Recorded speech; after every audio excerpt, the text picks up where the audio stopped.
1. Pasó hace 10 años en una tienda de deportes en el centro, propiedad de una señora que mi hermana conocía, ya que le iba a dejar la comida que ella encargaba de una cocina a la vuelta de la cuadra. Era un negocio pequeño pero que se había sostenido durante años porque se hizo de clientes que supo mantener desde hace mucho tiempo. No tenía los mejores precios, pero sí la mejor atención y varios clientes a los que no les importaba pagar de más esos gastos que tenían bastante bien contempladas las empresas en donde trabajaban. La señora Alma le contó a mi hermana que una noche le empezaron a pasar cosas demasiado extrañas y todo por un balón. Un balón de aniversario que le regaló un señor que seguramente estaba enamorado de ella. Alma lo recibió con agradecimiento, pero lo puso en exhibición y venta. En 3 décadas nadie había preguntado por él. Estaba en una vitrina horizontal en lo alto de un exhibidor de cristal, al centro de una hilera de réplicas de trofeos y otros objetos curiosos. Cualquiera hubiera pensado que esa solo era una decoración, porque todo lo demás que vendía la tienda eran accesorios deportivos profesionales. En cierto grado desentonaba con la demás mercancía exhibida. Una tarde la señora Alma tuvo que salir de urgencia. Se vio obligada a dejar encargado el negocio con la ayudante. No podía cerrar porque había hecho cita con un cliente para entrega de equipo de entrenamiento de fútbol. No tuvo tiempo de dar muchas instrucciones más que las referentes al pedido que iban a ir a recoger. Cuando Alma regresó, le pidió cuentas a la muchacha. Ella entregó todo el dinero, le pasó el recado que había dejado el cliente y también le dijo que había vendido el balón. ¿En cuánto lo vendiste?, preguntó un poco molesta la señora. La muchacha señaló el letrero con un precio que había perdurado por 35 años. En esos años las monedas valían más y se pagaba menos por las cosas. 16 pesos le dieron por un balón que tenía casi 50 años. Alma se enojó tanto que hasta le pasó por la cabeza que la urgencia que le salió la pudo haber provocado la persona que compró el balón. Claramente necesitaba que ella saliera de la tienda. A mí me parece una teoría arriesgada, pero seguramente ella tenía sus razones para creerlo. Le hizo 1000 preguntas a la muchacha. Una entre ellas era ¿a quién le había vendido ese balón? Cuando la ayudante le dijo, sintió que casi se le empezaba a paralizar la cara del coraje. Alma ya había visto a este sujeto antes. Era un desgraciado que venía con un niño al que todo el tiempo estuvo tratando mal. Lo callaba, lo jaloneaba del brazo, le decía que era tonto. Era evidente que ese no era su hijo, sino el hijo de su esposa. El día en que esa persona visitó la tienda por primera vez, no compró nada, no preguntó por nada, solo estuvo viendo. La señora corrió a la muchacha, pero luego se arrepintió porque no conseguía a nadie que pudiera ayudarla. De las 6 a las 9 de la noche, allá en el centro se pone muy vacío de repente y a ella ya no le estaba gustando quedarse sola hasta esas horas. Una noche entró un muchacho. Eran como las 8 más o menos en martes, uno de los días menos transitados. Se veía un poco tímido, parecía que quería preguntar algo, pero no se animaba. Después de un buen rato de estar mirando las vitrinas, le pidió a la señora que si le podía mostrar un silbato dorado que tenía a un lado de la segunda puerta. Alma no sabía si el muchacho tenía intenciones de comprarlo o no. El chico no se veía en muy buenas condiciones, pero le recordaba a alguien, así que si de casualidad hubiera pedido el silbato de regalo, ella se lo hubiera otorgado. El muchacho lo vio, pareció que se lo quiso llevar a los labios, pero se arrepintió. Le dio las gracias a Alma y se lo devolvió. Mientras la señora colocaba de vuelta el silbato en su sitio, escuchó que el muchacho le preguntaba si no quería que le ayudara a limpiar los vidrios de las vitrinas, a acomodar cosas, a barrer. Ella necesitaba una ayudante que supiera hacer muchas otras cosas más que limpiar y acomodar, además de que era requisito que fuera mujer y tuviera excelente presentación. Le dijo que no, que si quería el silbato se lo podía regalar y luego él lo pudiera vender no por menos de 800 pesos. Alma tenía buen corazón. Mi hermana cree que el muchacho le recordó a uno de sus hermanos y por eso lo quiso ayudar. El chico no respondió nada del silbato. De pronto se había quedado mirando hacia el hueco que dejó el balón de colección. «Ahí falta algo», dijo el joven. Cada que ella miraba en esa dirección se acordaba. No era experta en objetos de colección, pero en ese momento estimaba que por ese balón no hubiera pedido menos de 5,000 pesos, y aún así ella estaba muy abajo de lo que en realidad valía ese objeto. No le gustaría que llenáramos ese vacío con la cabeza del desgraciado que se lo llevó. La señora le juró a mi hermana que el eco de esas terroríficas palabras seguía en el aire, pero de pronto el muchacho que lo dijo ya no estaba. No se vio que saliera corriendo o se escondiera. En un abrir y cerrar de ojos se fue, desapareció. No solo resultaba pavoroso el hecho de que de un momento a otro se había esfumado, sino lo que le dijo. ¿Y si le hubiera respondido que sí?, se preguntó. Salió de la tienda a asomarse a la calle, pero la encontró completamente vacía. Decidió cerrar, pero le costó trabajo bajar la cortina porque le seguían temblando las manos. Cuando estaba de regreso al mostrador, volteó a ver el exhibidor y se dio cuenta de que el silbato ya no estaba en su lugar. La siguiente semana entrevistó a 2 personas más, pero con ninguna se quedó satisfecha, así que seguía quedándose sola en la tarde y la noche.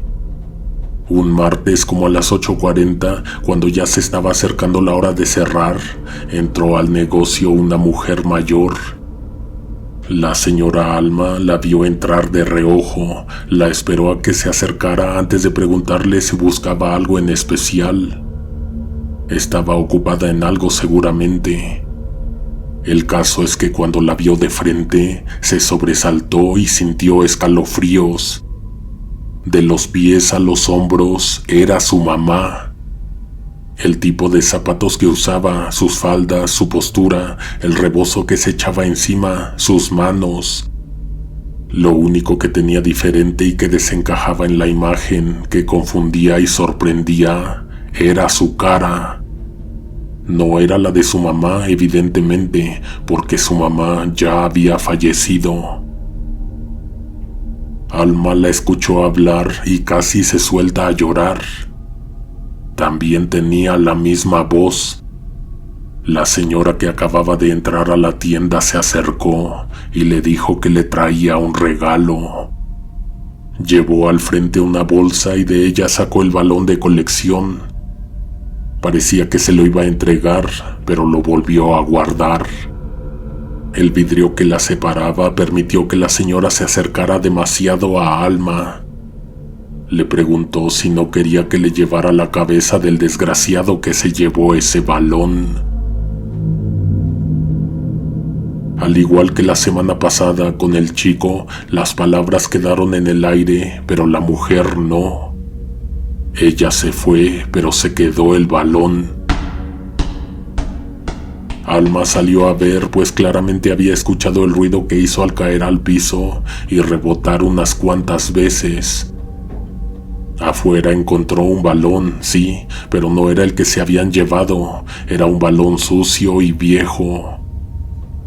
¿Qué se suponía que debía hacer? ¿Quiénes eran esas personas? ¿Por qué le preguntaban esas cosas? Ahora, cada que veía el hueco que había dejado el balón, se acordaba de las 2 personas que habían sugerido que luciría mejor una cabeza humana en la vitrina. No le dijo a nadie porque a la poca familia que tenía ni siquiera les había contado que perdió el balón y de qué manera lo perdió. Una noche el ruido del silbato la espantó tanto que además de hacerla saltar, la hizo gritar. Se asomó y vio que no había nadie en la tienda. Salió muy asustada y encontró el silbato en el suelo. Dijo que aunque no lo podía ver, sabía que ahí había alguien. Y entonces, mirando hacia el vacío, en donde ella pensaba que algo la miraba de vuelta, dijo que sí quería que se la trajeran, que le trajeran la cabeza de aquel. Nadie respondió de vuelta, pero el aire, según la señora, se hizo más ligero de pronto, como si alguien justo hubiera salido de la tienda. Todo esto se lo contó a mi hermana un día después de que ocurrió lo del silbato. Tania no sabía ni qué decirle. Le indignaba lo de la persona que se llevó el balón. Le sorprendió lo que le pasó en la tienda a Alma cuando se quedó sola, y también le espantó que la señora habló o intentó hablar con lo que sea que era eso. Creo que la señora Alma no sabía lo que significaba traer la cabeza de alguien. Seguramente se imaginaba que el sujeto vendría apenado a devolver el balón o a pagar el precio justo, que una vez más te repito, no tenía idea de cuál era este verdaderamente. Como a los 3 días, salió en las noticias. A un sujeto le habían hecho un daño terrible para robarle algo. Ya te has de imaginar lo que le hicieron. Lo decapitaron.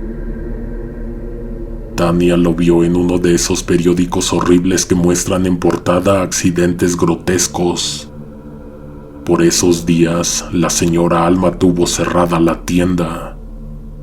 Como no le avisó a mi hermana, 3 días tuvo que regresar la comida porque ni siquiera puso un letrero de cuándo iba a volver. Cuando abrió de nuevo se veía muy mal, como si hubiera enfermado de una impresión. Mi hermana ya sabía lo que había pasado. Para suerte de ambas, ninguna tocó el tema, pero cuando mi hermana estaba por salir, la señora le dijo, le pidió, le rogó que no le fuera a decir a nadie lo que le había contado el otro día, o la podía meter en problemas. Tania respondió como si ni siquiera se acordara de lo que habían hablado. Mi hermana se lo guardó y no se lo dijo a nadie durante años. Tania siguió llevándole su comida todos los días. La señora Alma tardó un tiempo en volver a ser la misma de antes. Un día de tantos, mi hermana notó que el balón estaba de vuelta en la vitrina. En la base ya no tenía el letrero con el precio, había sido cambiado por uno que decía, no está a la venta. Nunca quiso volver a preguntar, no quería meterse en problemas o enterarse de cosas que la podrían poner en problemas. Hasta que varias semanas después, un día en que notó a la señora más pensativa de lo común, pero como completamente ausente, le preguntó si estaba bien o si podía ayudarla o hablarle a alguien de su familia para que viniera a ver. Como esa vez en que le contó lo del balón sin saber que iban a haber horrorosas consecuencias, la señora Alma le dijo que había vuelto a pasar. Que volvió a ver al muchacho, solo que esta vez no entró a la tienda.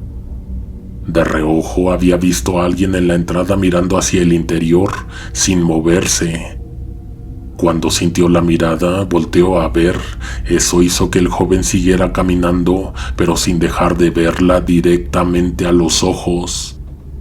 Alma no quiso salir, se quedó atrincherada detrás del mostrador, pensando en cerrar temprano para ya no estar pensando en eso, porque se acordó de lo que le pasó y le regresó el miedo. Entonces pasó la mujer que se parecía a su mamá. Ella no miró al interior, se quedó a mitad de la banqueta con la mirada agachada, viendo hacia el suelo, hacia la tierra de una jardinera que tiene un árbol seco. «Quiero confesarte algo que no me deja dormir», le dijo la señora a mi hermana. Señalando hacia la base del árbol, le dijo a Tania que ahí estaba enterrada la cabeza. Mi hermana se asustó tanto que se quedó callada y ya no dijo nada. Ni siquiera le quiso preguntar más al respecto porque eso le dio miedo y la perturbó. Por eso se secó el árbol, pensó mientras se iba caminando rápido, alejándose de la tienda. La señora Alma cerró el negocio hace 6 años y murió hace 5. Me pregunto, ¿dónde estará el balón en este momento? ¿Quién lo estará cuidando?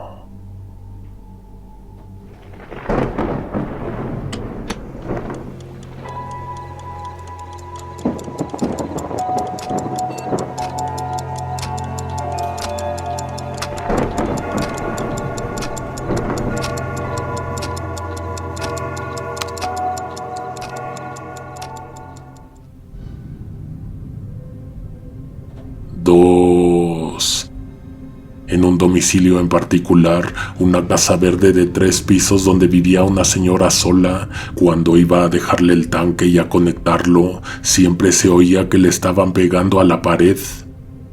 Buenas noches, conejo negro. Le estoy pidiendo de favor a mi sobrina que me escriba este correo, porque ella es mejor para darse a entender. No había vez en que fuera a esa casa y hubiera silencio.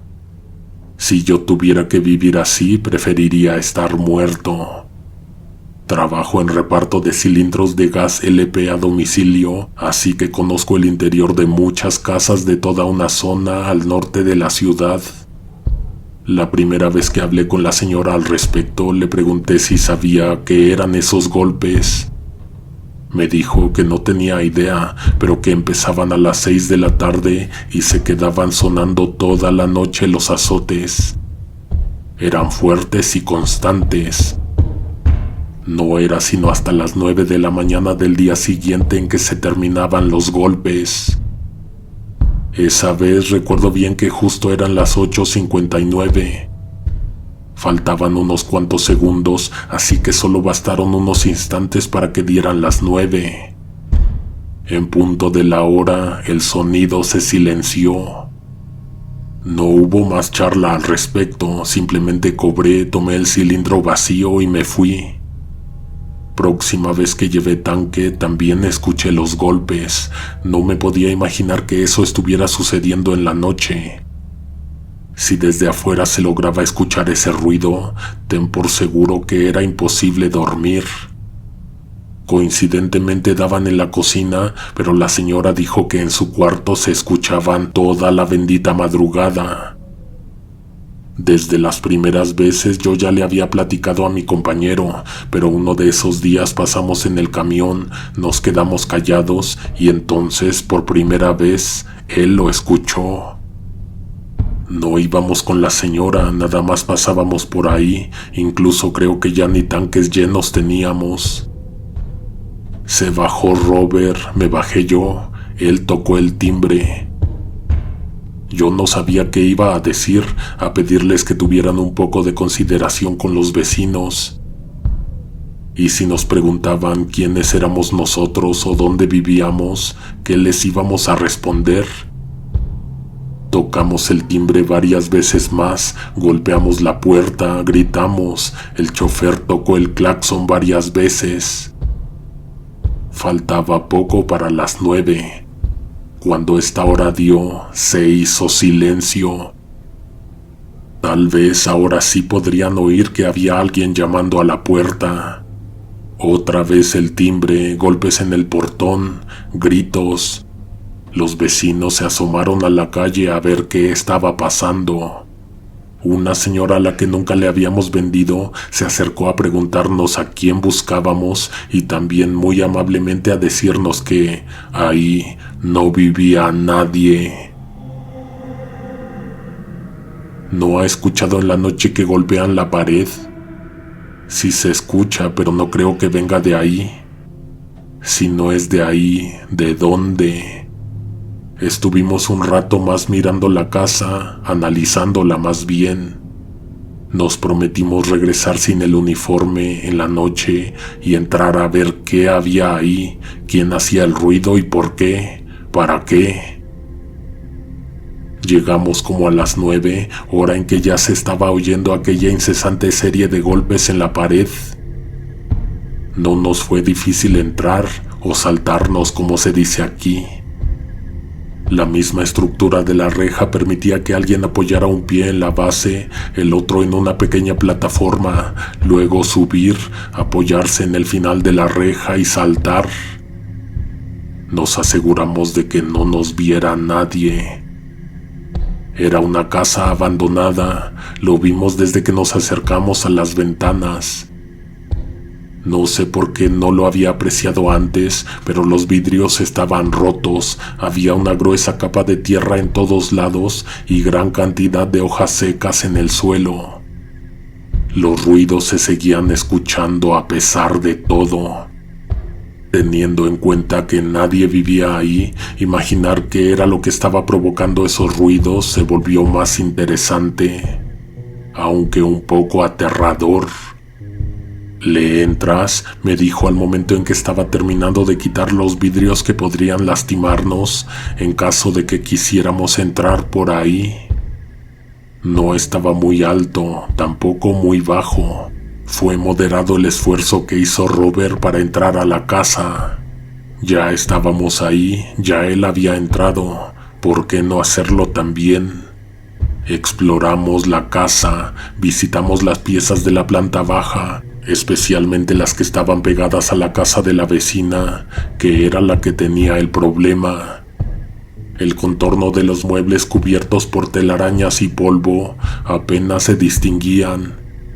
Cada paso que se daba sobre los arruinados pisos de madera provocaba un lúgubre crujido, como si la casa misma llorara por su decadencia. En el lugar donde más se escuchaban los golpes era en una azotehuela que tenía su pared pegada con la de la vecina.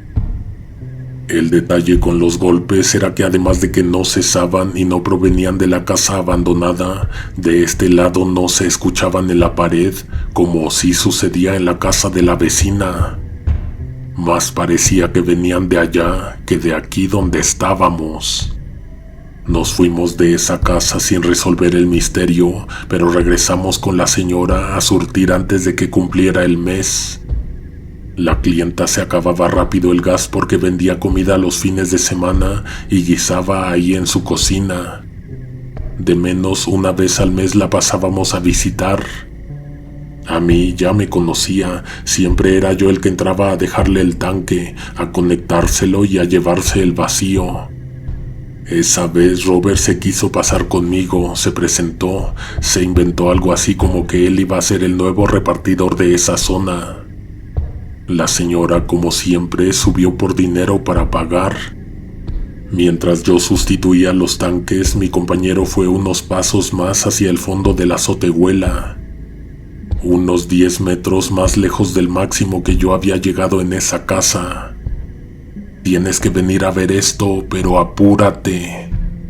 Era una puerta sumida en una hendidura. No estaba propiamente escondida, pero desde donde se instalaba el tanque no se veía. Así que fui a revisar. Era una habitación que separaba la casa de la señora con la casa abandonada de al lado. De ahí era de donde venía el ruido. Encendimos la luz porque los golpes surgían en la oscuridad. Sentada en una silla había una persona o lo que quedaba de ella, azotándose la cabeza violentamente contra la pared. Por los golpes la cara estaba completamente deformada, desfigurada. Ya no había ojos en ese rostro, ni dientes, ni nariz, ni los huesos completos de la mandíbula, y tenía la frente destrozada. Es lo más horroroso que he visto en mi vida. Solo teníamos 1 o 2 segundos para ver, pero nos quedamos a apreciar con detalle. Como era evidente, la señora iba a bajar a pagar y al no vernos, seguramente se iba a poner a buscarnos. Justo eso fue lo que sucedió. Entró y nos encontró apreciando el tétrico espectáculo, el amasijo de carne y de huesos rotos que se seguía azotando contra la pared. una pavorosa mancha oscura en la pared semidestruida. Salimos de inmediato y nos disculpamos con la señora, repitiendo una y otra vez que nos preocupó que alguien se estuviera haciendo daño. «Es mi esposo», dijo ella. «He intentado de todo, pero nada funciona. Duerme todo el día quejándose entre sueños por el dolor. Se levanta poco antes de las 6 y es a esa hora en que baja, sale a la azotehuela, entra a ese cuarto y se pone toda la noche y toda la madrugada a estrellar la cabeza contra la casa». «¿Qué le pasó? ¿Cuándo empezó eso?» La clienta nos confesó que su esposo fue a que le hicieran una regresión. Vio en la calle un anuncio de un consultorio privado que ofrecía servicios de apoyo psicológico. No sé qué le hicieron, pero regresó mal de allá. No me quiso decir, estaba preocupado todo el tiempo. 2 días enteros sin dormir, pero también sin hablar. Un domingo a las 6 de la tarde se bajó de la recámara y se puso a golpearse contra el muro. Fueron las primeras veces cuando salió más sangre. Ya después como que el cuerpo se había acostumbrado, cuando ya no tenía rostro. La señora nos dijo que fue a ver el consultorio, pero resultaba que lo acababan de desocupar. Evidentemente no era un profesional, ejercía sin cédula y seguramente sin conocimientos adecuados. No sé qué le hicieron a esa persona, pero la dañaron para siempre.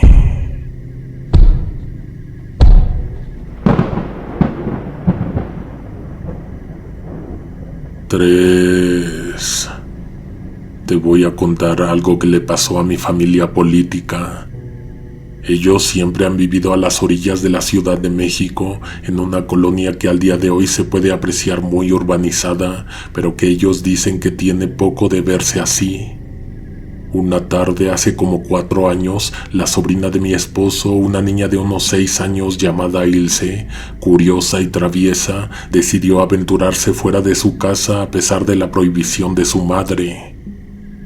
Después de un rato, mi cuñada Angélica notó la ausencia de su hija y entró en pánico.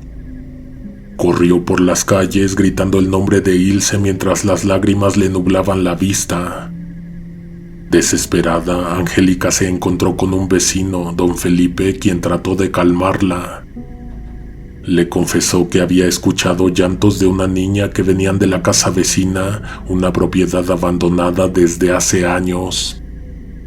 Sin pensarlo 2 veces, junto con un grupo de vecinos que salieron a ver qué estaba pasando, decidieron investigar.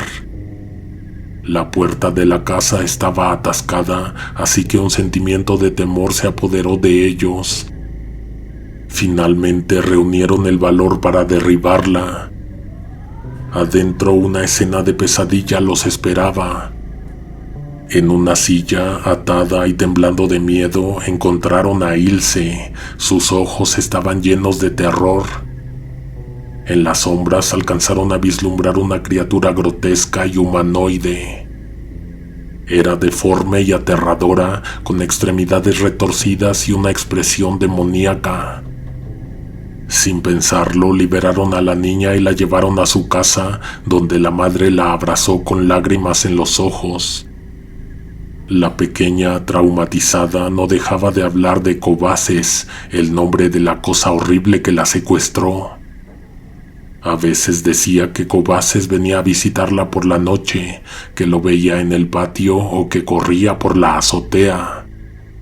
Nadie más en la familia podía ver a esa entidad, pero la niña insistía en que siempre estaba ahí.